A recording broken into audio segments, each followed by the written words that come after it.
falar sobre o aleitamento materno, tema muito importante e ao mesmo tempo cheio de tabus que precisam ser superados. Então, vamos entender mais sobre o assunto. O leite materno é considerado o alimento ideal para o ser humano no início de sua vida. E, de acordo com as recomendações atuais, o aleitamento materno deve ser, se possível, exclusivo até os 6 meses de vida da criança. Já após os 6 meses, a alimentação complementar deve ser adotada. Então, vamos entender melhor sobre esses conceitos e suas indicações.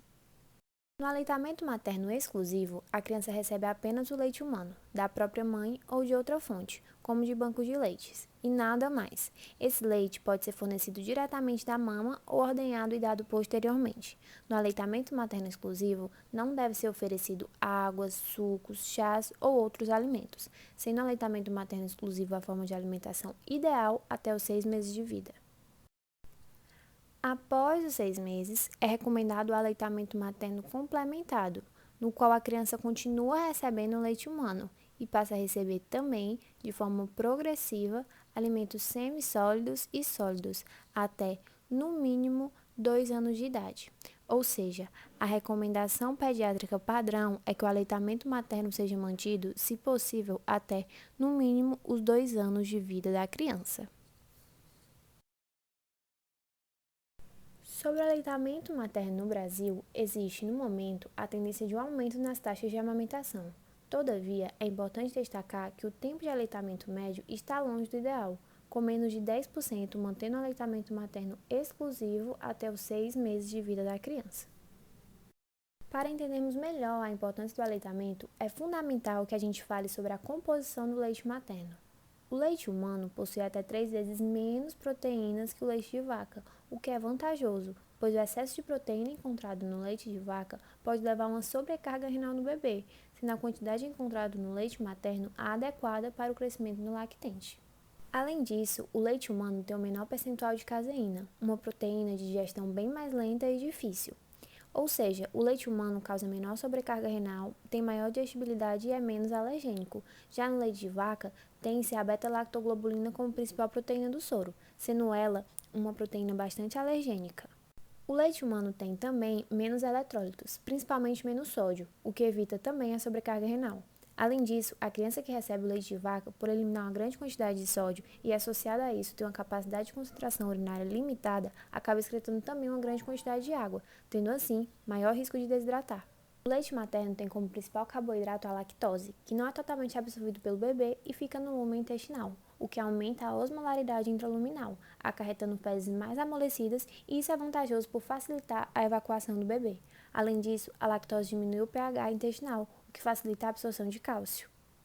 A quantidade de ferro do leite de vaca e no leite humano são baixas, todavia, o ferro do leite humano é mais absorvido, pois tem uma grande quantidade de lactoferrina, chegando a uma biodisponibilidade de até 50%, contra 10% do leite de vaca. O leite possui também uma série de fatores de proteção para o bebê. Entre os fatores específicos estão as imunoglobulinas, principalmente a IgA secretória, que reveste a mucosa do intestino, protegendo contra micro-organismos danosos. Além disso, tem-se a presença da lisozima, que tem uma ação bactericida, e do fator bífido, que é substrato para o crescimento de bactérias que compõem a flora intestinal do bebê, sendo um fator de proteção.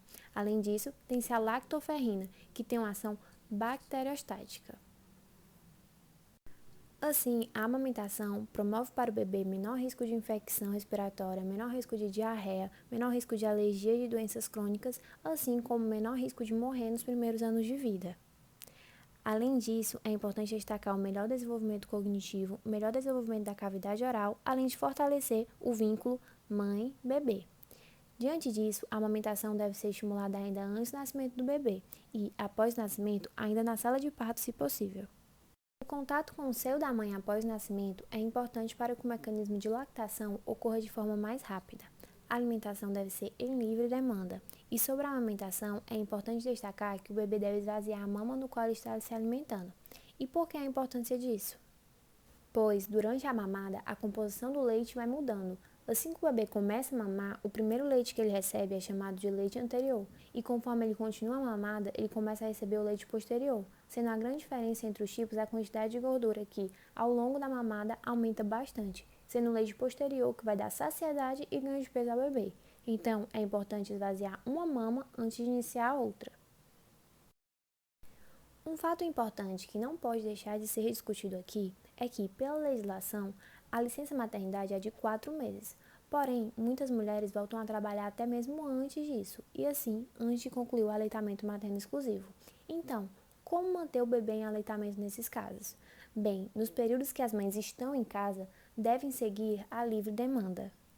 Já quando as mães estão ausentes, usa-se o leite humano ordenhado. Nesses casos, o leite deve ser ordenhado, podendo ficar na geladeira por 12 horas ou no freezer ou congelador por 15 dias.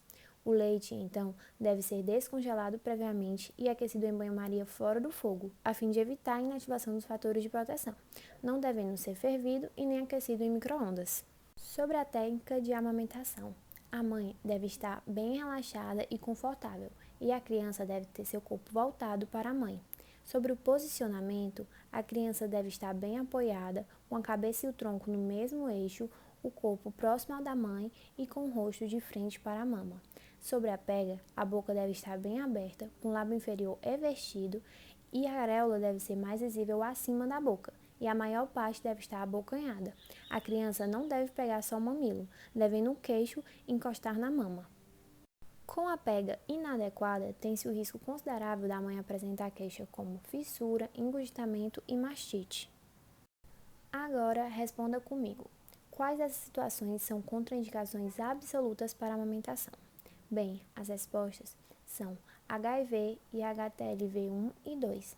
Já nos outros casos, o aleitamento materno é possível, de acordo com a orientação do médico responsável, baseado, entre outros fatores, na fase da doença. No caso do sarampo, por exemplo, a Sociedade Brasileira de Pediatria permite a amamentação após o isolamento da mãe nos primeiros 4 dias de doença. Nesse período, o bebê recebe leite materno ordenhado. Obrigada!